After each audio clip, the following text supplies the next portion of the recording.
Taylor. What's going on, buddy? How are you? I'm good. It is absolutely an adventure for me to get on something like this. First of all, buddy. Jay, you know how Phil always complains about his big fingers. That's why he can't do that all well. Well, I keep texting the wrong things too because it's a mess when you deal with two old farts like him and I. Yeah, that's why Phil just sends me emojis now. It's just pretty. He's given up on the whole letters thing. He's just texting me pictures. I know, but he's a maniac. How are you, buddy? How are things? Oh, he's crazy.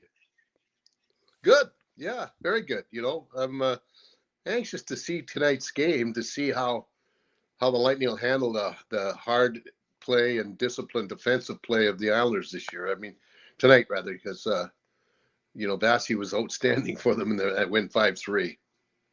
Yeah, I mean, how crazy were you going? I had other obligations. I was with USF when Cooch didn't shoot that puck into the open net. I mean, it got pretty viral when it got viral. Phil was he was losing his mind. I could just see his look. And that when I saw that, people think about that. I'm thinking about what would Chief say next to me during that. I mean, my God, that looks when you stop the camera with him right there with the wide open net, it looks so freaking bad. Oh my God, it was so terrible. Oh, I think we lost Chief. Somebody called Chief again. Oh no. This always happens. Chief is such a popular guy that people call him when he joins us. Come on, Chief. I hope we can get him back. I was hoping that this was just going to be smooth sailing so that Chief could come back and just be like, hey, it was a nice, easy time, Jay. Had no problems whatsoever with the technology. But, oh, wait. Chief, you there? Oh, what's going on outside there? Everything okay? We're close. We're getting him back. Let's see if we can go out, remove him, come back in. Chief is trying to get rid of the he got bounced. He's coming back. Chief is coming back. Somebody called, I guaranteed. StreamYard's got to fix that. They got to fix when somebody gets a phone call that they can still be able to stay with the interview. Because the fact that, and it happened to Gabby too, we're ready. Come back. He's going to hate me for this. Come back. We're ready.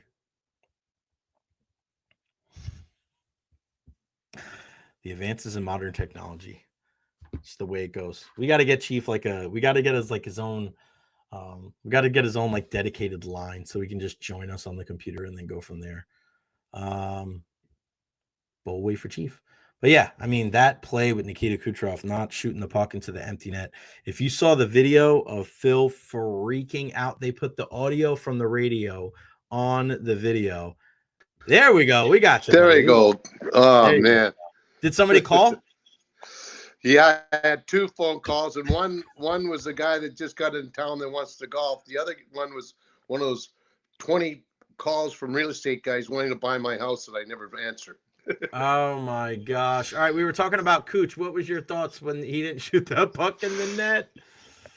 Oh, it's funny. I mean, I almost was nuts as Phil, but see, we were always led to believe when we started out that, winning is everything in the game. Doesn't matter how many points or how many goal assists or how many shutouts you have or whatever it is. Winning the game is the most important. And when you shot the puck, if he shoots the puck and scores, the game's over.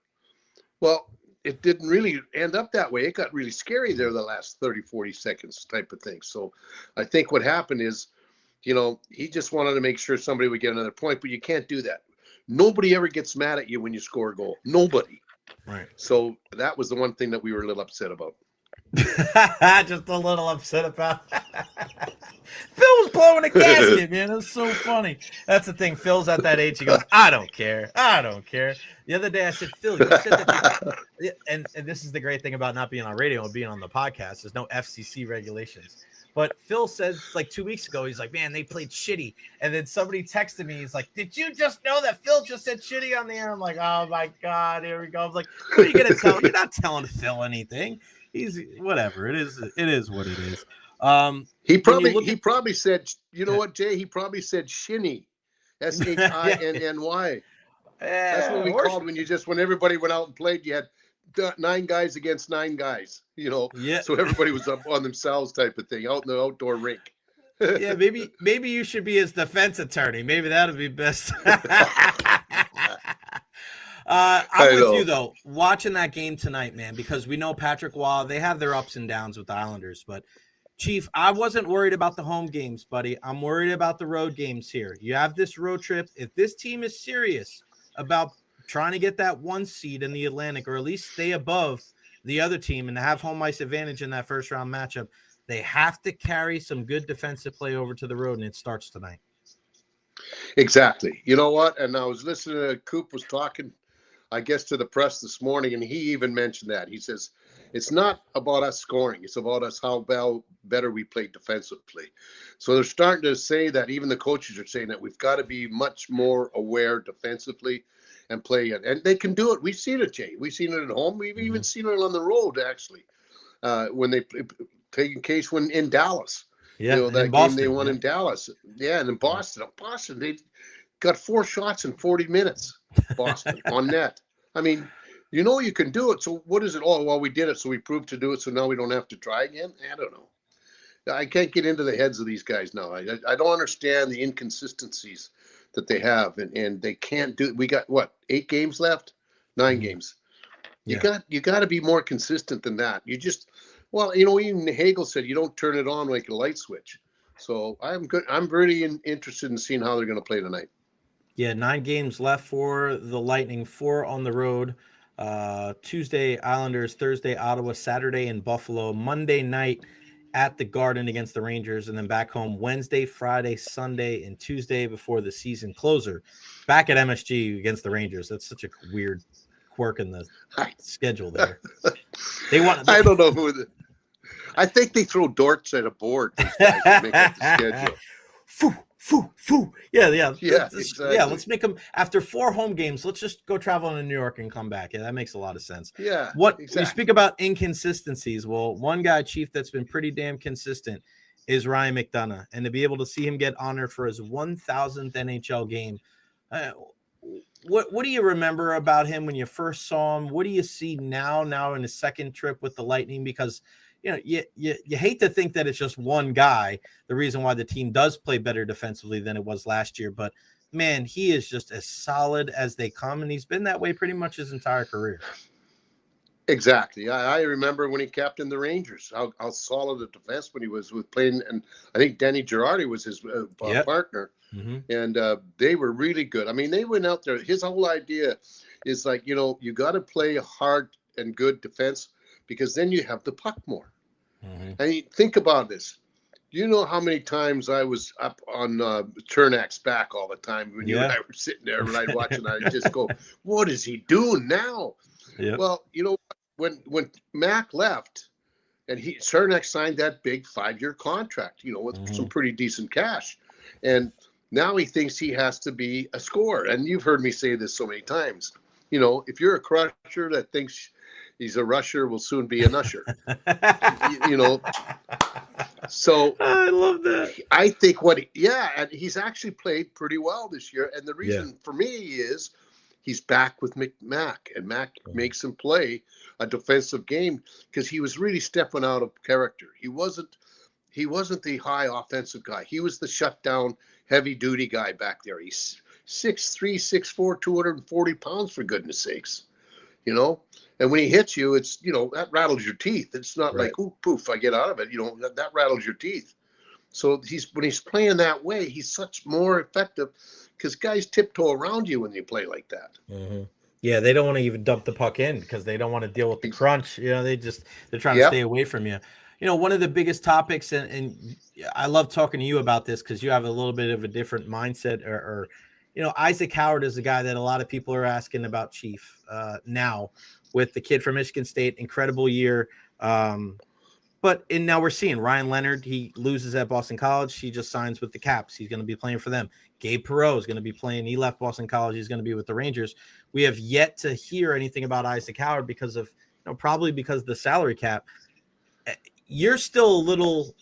What are your thoughts on Isaac Howard? Because when you and I spoke about this, you're a little bit of like, hey, let's be cautious. Let's not, because he's not the biggest guy in the world, right? So you're a little apprehensive about thinking he's going to come in here and light the world on fire.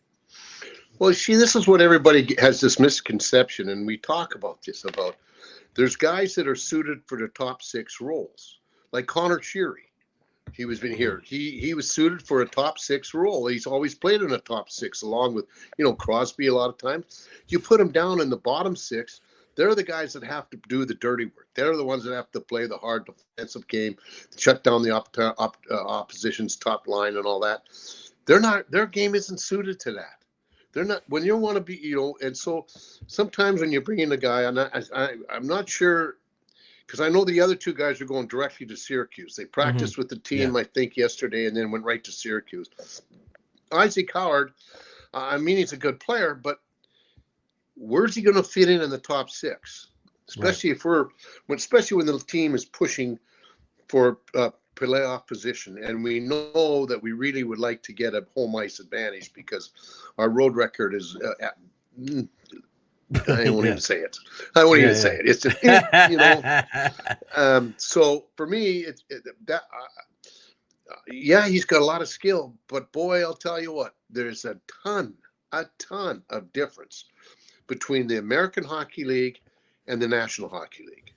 Now you talk about a collegiate team to a National Hockey League. It's really a big difference. The thing is, you have to think faster.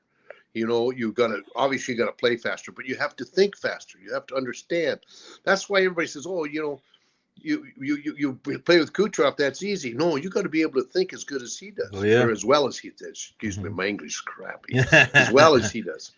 But you got to make sure that you understand and get in a position where he knows you want to be or get there. And so it's not as easy as everybody thinks it when you're playing with a high talented player. You have to have some talent yourself to be able to understand how he thinks and how he goes. Yeah, no doubt about it. And I don't think you're saying like there's no chance that he's good, but he would have to prove something to the coaching staff that he hasn't really had to prove, right? Like if he comes in, like maybe he can do it, right? We just don't know. I mean, I think what you're saying is like it's almost impossible to know that this kid could play a little bit more of a grinding style, because if you're playing on the top line all the time, right? I mean, maybe he can. We just don't know. But we're not at the point right now where you can really be in a trial and error process, right? Exactly. That's the key. We're still fighting for playoff position. Our magic number is 4 points, I believe, to clinch a spot. But we want to get that home ice. Like I said, like you mentioned, we want to finish no worse than second in the Atlantic Division. Right. Because we're the guys that are going to play the third place team. So if the Panthers drop down or they jump up and take over for Toronto and Toronto jumps down, then that's fine. But I want to have the home ice in that first series. The first series is the hardest one to win. First and then the fourth one. That's the 2 that are the hardest to win. Right now, the Leafs have played 74 games. They have 94 points. The Lightning and the Panthers have each played 73 games and have 91 points. So a game behind, 3 points behind. The Lightning have the nod over the Panthers because they have more regulation wins, and they're optimistic. They haven't had Matthew Tkachuk, and that's a huge part of their team, Chief. I think Florida, if they're going to, Florida's a good team. They're the defending champs until somebody knocks them off. But Matthew Tkachuk, you've watched him. I mean, that is a huge part of their team. And if he's not there, whether it's the Lightning or the Leafs, I mean, they're going to be happy that 19's not in the lineup for the Cats. No question. There's no question about it. And also everybody says, it's only 3 points to jump. Okay, that's 2 wins. All right. But it's also 2 losses to the person that's above them. So you're looking at a 4-game swing. That's why these past 8 games or so are really important, because if you want to keep, it's not just the points, it's the number of teams you jump over. So you're fighting with 2 teams basically, but we'll call it just one with the Panthers. So we have to win 2 more games, and they have to lose 2 more games for us to be in front of them. And the great thing, too, about it is after these 4 games on the road, the Lightning have 4 home games. First game against the Leafs, last game against the Panthers. So, Chief, if they can kind of, I don't want to say tread water, but if they can kind of keep pace with these two teams and then beat both of them at home, right, then they can kind of be in control of their destiny. And I truly believe the one advantage that they have is in goal. I mean, and not taking anything away from Bobrovsky, again, defending Stanley Cup champion, but I am still in a 7-game series. I'm not taking any other netminder than Andrei Vasilevskiy. What have you seen from him this year, Chief? Because, man, I mean, if it wasn't for Connor Hellebuck having a freaking insane season for Winnipeg, I mean, I kept thinking, maybe Vasy could get in there. And Hellebuck skidded a little bit, and then he was a 3rd star in the NHL last week. And I'm like, you just got to tip your hat to the guy. But what have you seen from Vasy this year? Because I feel like he's been pretty damn consistent all year long. Well, yes, he's back to basically being Vasy. Heard a stat just the other day. He has an .857 save percentage on high danger shot chances. Mm-hmm. That's the best in the league. Wow. Because how many times do I talk to you about when we're sitting next to each other? How many high danger chances are we going to give up? Mm-hmm. Excuse me. And that's the point.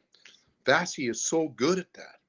So that's one of the reasons why the Lightning are still a solid defensive team, is because he bails them out so many times when they're giving up these high danger chances all the time, right from the slot. You know, how many times do we see it? And he'll make, the other night against Islanders, he had to make at least 5 or 6 bang saves, the first shot and the rebound. And, so that's why I'm saying I'm really interested to see how they're going to play tonight up in the island. But Vasy, people forget when he was out last year, the first half of the year was really his training camp. Yeah. He didn't even get a chance to work out in the summer like he did before, so he was just, and then from Christmas on, look at his numbers. His numbers were crazy. They were very, very good. But everybody said, he wasn't very good. Well, hello, get your back operator on and come and play goal. Yeah, no doubt about it, man. When we're talking about kind of the team as a whole, we're looking at the defense, right? I look at a guy like JJ Moser. I'm excited to see what he can bring to the table. But you've been playing this 11-7, John Cooper. Do you think he's going to stay with the 11-7? Do you think he goes to 12-6? I mean, he's got the ability to do a lot of different things here, but I wonder what he's going to do as we go forward. I feel like he's played a lot of 11-7 lately. What do you think he's going to do come playoff time? I think that'll be a thing on the road. Like he's doing 11-7 again tonight against the Islanders. Chafee's back in, and Glendenning's out. Right. But because he's a bigger team to go in there against the Islanders. But I think what it is the matchups are so different. You see, when you're at home, you get to match up the player and lines and defense pairings against the other team's lines and defense pairings. Okay, on the road, you don't get the last change. So what happens when you play a 7 and 11 combination, that extra forward comes off the top 2 lines to go down to the 3rd, 4th line. They move that all around. So, what happens is that you see Kuch playing with 2 different lines, and you'll see Gensel playing with a different line, and even Hagel. So you've got guys that are, the home run hitters, so to speak, for our hockey club playing with different combinations. That screws up the home coach's way to match up their best defensive players against them. Yeah, because for years it'd be like, just put him against Point and Kucherov, and it's like, wait a second, now he's playing with Gonsalves or whatever.